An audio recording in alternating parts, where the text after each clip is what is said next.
మీరు చూస్తున్నారు మంగళగిరి గండాలయపేటలోని తోతాద్రి పోలేరమ్మ అమ్మవారు. ఇక్కడ రావి చెట్టు, వేప చెట్టు, రెండు చెట్లు కలిసి ఉంటాయి. ఇలా కలిసి ఉండటం ఒక అదృష్టంగా భావిస్తారు. భక్తుల విశ్వాసం, ఒక ఆచారంగా, ఒక నమ్మకంగా చాలామంది చాలా ప్రదేశాల నుంచి ఈ పోలేరమ్మ అమ్మవారిని సందర్శన చేస్తూ ఉంటారు. ఈ అమ్మవారు మహిమ గురించి ఇక్కడ అర్చిక స్వామిగా చెప్తున్నారు. వారి మాటలను విందాం. అమ్మా, అమ్మవారి గురించి ఏమైనా చెప్తారమ్మా? కొద్దిగా చెప్పు. ఇక్కడ వ్యాపారాలు చెట్టు కళ్యాణాలకి పిల్లలు కావాల్సిన వాళ్ళకి దారాలు పోస్తూ ఉంటారు. నమ్మకంగా అందరూ కూడా చక్కగా వస్తూ ఉంటారండి. అలాగే మన ఊరు మంగళాద్రిలోని గ్రామ దేవత తోతాద్రి పోలేరమ్మగా ఈయన కొలుచుకుంటూ ఉంటాము. ఈ అమ్మవారి ప్రత్యేకత కూడా చాలా దూరం నుంచి కూడా ఈ తల్లి దగ్గరికి వస్తూ ఉంటారండి. నమ్మకంగా వస్తూ ఉంటారు. ఈమెతో ఏదన్నా వారి ఉన్న పరిస్థితులను చెప్పుకొని ఆ పనులు అయిన తర్వాత ఈ మొక్కులుగా కూడా చాలా అని సమర్పించుకుంటూ ఉంటారు. అంటే దూర ప్రాంతాల నుంచి వస్తారమ్మా? చాలా దూరం నుంచి వస్తూ ఉంటారండి.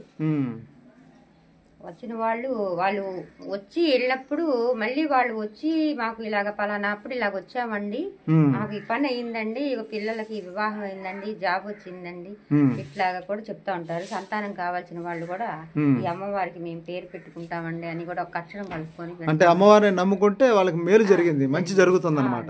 ఆ విషయమే చెప్పండి మీరు. అమ్మవారి గురించి వాళ్ళు చెప్పితే మాకు అలాగా తెలుస్తుందండి. ఏదైనా మహిమగల అమ్మవారు ఈ పోలేరమ్మ అమ్మవారు మహిమగలవారు. ఈ అమ్మవారికి ఉగాదికి ప్రత్యేకంగా చేస్తామండి. ఉగాదికమ్మా వేపాకు వస్త్రం కడతాము మూల విరాట్కి. పైన అమ్మవారికి గాజులతో అలంకారం చేస్తామండి. గాజులతో ఈ ఉగాది ముందు రోజే, ప్రతి సంవత్సరం ఉగాది ముందు రోజు ప్రత్యేకంగా అలంకారం చేస్తాము.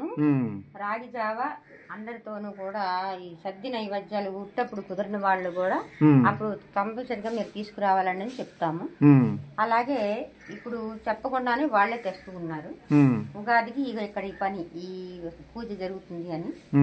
అట్లాగే ఈ అమ్మవారి తోతాద్రి పోలేరు అమ్మవారిగా మేము కొలుసుకుంటా ఉంటాం. మంగళగిరి గండాలయపేటలో తోతాద్రి పోలేరమ్మ అమ్మవారు దేవస్థానం మీరు చూస్తున్నారు.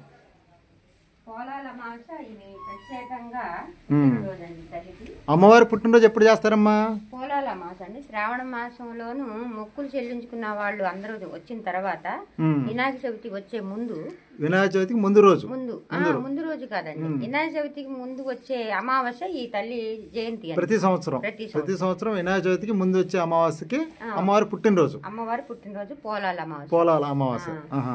అవి 108 పసుపు ముద్దలు చేసి ఆ పసుపు ముద్దలు కలుపుతూ లెక్క తప్పకుండా ముందు 108 బిందులతో స్నానం చేయిస్తాం. పంచామృతాలు అభిషేకాలు చేయించి ఇక మొక్కులు ఉన్న వాళ్ళు ఎన్ని బిందులు కావాలంటే ఆ రోజు అన్ని బిందులు, దాదాపు 1000 బిందుల పైన ఆ రోజు అభిషేకాలు జరుగుతాయి.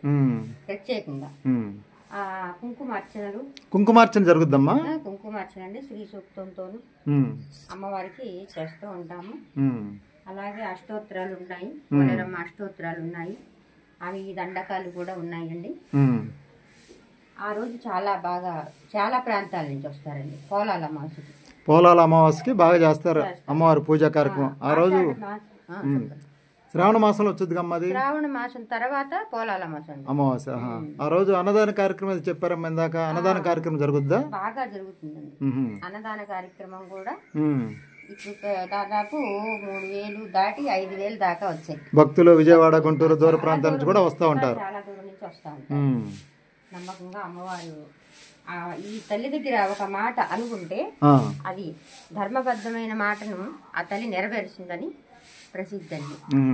అదే పానకాల స్వామి చెల్లెలు అని కూడా అంటారు. ఈ అమ్మవారు మంగళగిరి పానకాల స్వామి చెల్లెలుగా భావిస్తారు. ఆ స్వామితో పాటు ఈమె వెలిసిందని అంటారు. చాలా కాలం క్రితమే పురాతనమైన అమ్మవారు కాబట్టి చరిత్రలో అవునండి. ఆ స్వామివారు వెలిసినప్పుడు ఈ అమ్మవారు కూడా వెలిసారని చరిత్రలో తెలుస్తుంది. అయితే కూరగాయలతో అలంకారం శాకంబరి అలంకారం చేస్తారమ్మా. శాకంబరి అలంకారం 3 రోజులు చేస్తాం. 3 రోజులు చేస్తారు. ఆ అలంకారం వచ్చి త్రయోదశికి మొదలు పెడతాము. ఆషాఢ మాసం పౌర్ణమి ముందు వచ్చే త్రయోదశికి అలంకారం చేస్తాము. గురు పౌర్ణానికి సంపూర్ణం చేస్తాం. ఆ గురు పౌర్ణానికి పూర్తి చేస్తాం. 3 రోజులు అలంకారం ఉంటారు. 3 రోజులు చేస్తారు. వేపాకు వస్త్రం ఉగాదికి మాత్రం 9 రోజులు శ్రీరామనవమి రోజున అప్పటి వరకు ఉంటుంది వేపాకు అలంకారం. ఈ రావి చెట్టు మరి వేప చెట్టు ఉంది కదా, దాని గురించి చెప్తారమ్మా మళ్ళీ. రండి చెప్పండి అమ్మా.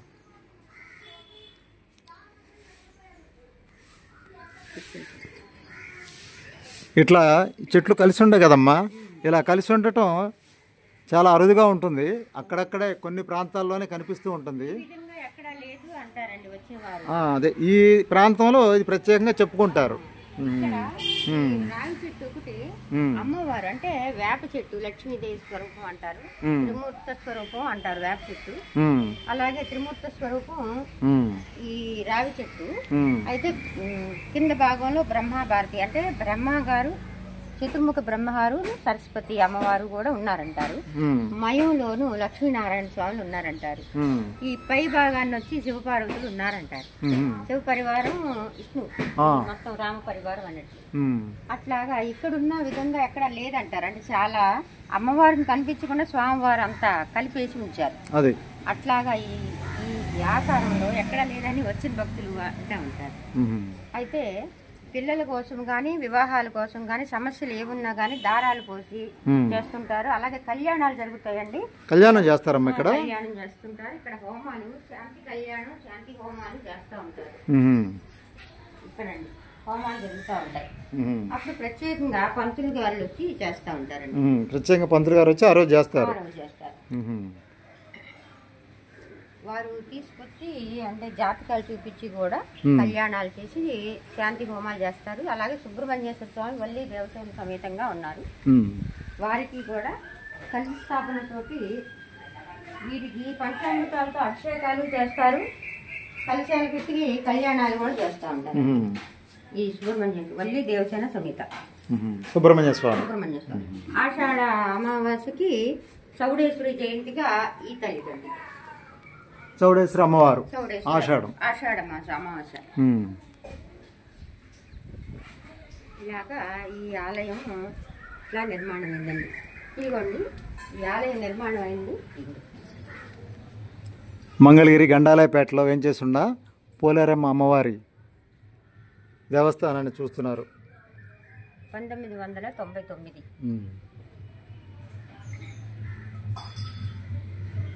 ఇక్కడ అందరి సహకారంతో ఈ ఆలయానికి ఈ విధంగా మండపాలు కానివ్వండి, ఇవాళ ఈరోజు ఇట్లా చేయడానికి కానీ వచ్చిన భక్తులు భోజనాది కార్యక్రమాలు పెట్టుకోవాలన్నా చిన్న చిన్న వివాహాలు, పుట్టినరోజులు, మామూలుగా అన్నప్రాసనలు ఇవాళ అన్నీ చేస్తూ ఉంటారు.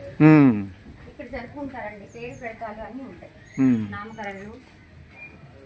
ఇక్కడ శివాలయంలోని పంతులు గారు